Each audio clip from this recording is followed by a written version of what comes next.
बिस्मिल्लाहिर्रहमानिर्रहीम अस्सलामु अलैकुम। ज़िंदगी से लुत्फ़ उठाइए। डॉक्टर अब्दुर्रहमान अल-उरैफ़ी की किताब का ख़ुलासा चल रहा है और इसमें एक बड़ी खूबसूरत टेक्निक है कम्युनिकेशन स्किल्स की, किसी से किस तरह से अच्छे ताल्लुकात बनाएं, और वो तमाम बातें भी डिस्कस हो रही हैं जिससे ताल्लुकात हमारे ख़राब होते हैं, लोगों के दिल में जगह कम होती है। तो उसमें से एक तरीका ये है किसके दिल में किस जगह बनाएं कि भाई जिन चीज़ों से आपका ताल्लुक़ नहीं है ना, उसके बारे में दखल देना छोड़ दें, फ़जूल के सवालात करना छोड़ दें। मिसाल है, आपने किसी के पास कोई चीज़ देखी, अरे यार ये कितने की ख़रीदी, कहाँ से ख़रीदी?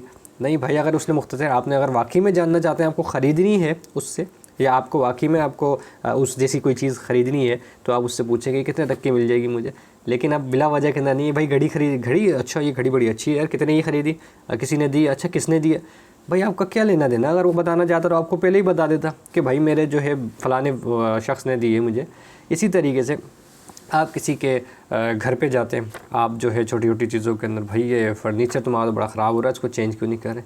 भाई वो नहीं कर रहा, उसकी मर्ज़ी। आप किसी गाड़ी में बैठते हैं, या एसी तुम्हारा सही नहीं है, भाई आप सही करा दो, आप सही करा दो, आप देख लो। तो इसी तरीके से आप किसी कोई यूनिवर्सिटी का स्टूडेंट है, उसने जो है रिसेंटली एग्ज़ाम दिया है, वो उसके अंदर पास नहीं हो सका। अब आप उससे पूछते हैं कि भाई आपका एग्ज़ाम का रिज़ल्ट आ गया, आपका एग्ज़ाम आपने यूनिवर्सिटी पास कर दी, और वो बोलता है कि हाँ बस अब ज़्यादा कुरेद नहीं, कितने मार्क्स आए? अच्छा सप्ली भी आई है, तो कौन सी सप्ली आई है? ज़्यादा ना उसको कुरेदें और ना ही जो है ज़्यादा उसकी तफसीलात के अंदर जाए।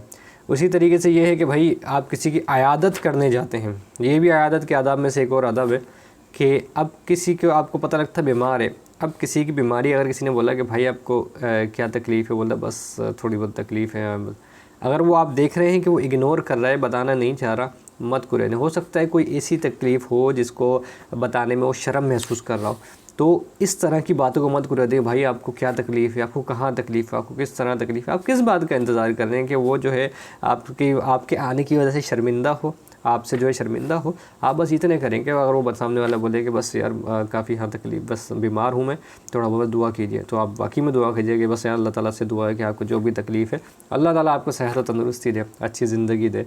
तो इस तरह की फ़जूल सवाल से लोगों के दिलों में अपनी जगह मत घटाएं।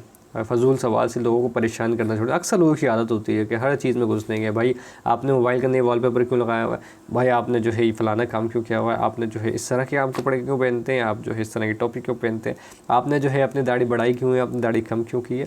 भाई आप जो है फ़जूल सवाल नहीं करें, मुख्तसर रहें, मुख्तसर बात करें और फ़जूल बात नहीं करें। और एक हदीस का भी मफ़हूम इसमें लिखा है कि आदमी के हुस्न इस्लाम में से ये अमर भी है कि क्या अमर है हुस्न इस्लाम में से, कि वो ऐसे काम छोड़ दे जिनसे इसका कोई ताल्लुक़ नहीं। तो इसके साथ ही बात ख़त्म हो जाती है। अल्लाह ताला हमें अमल की तौफ़ीक़ अता फ़रमाए। अस्सलामु अलैकुम व रहमतुल्लाह।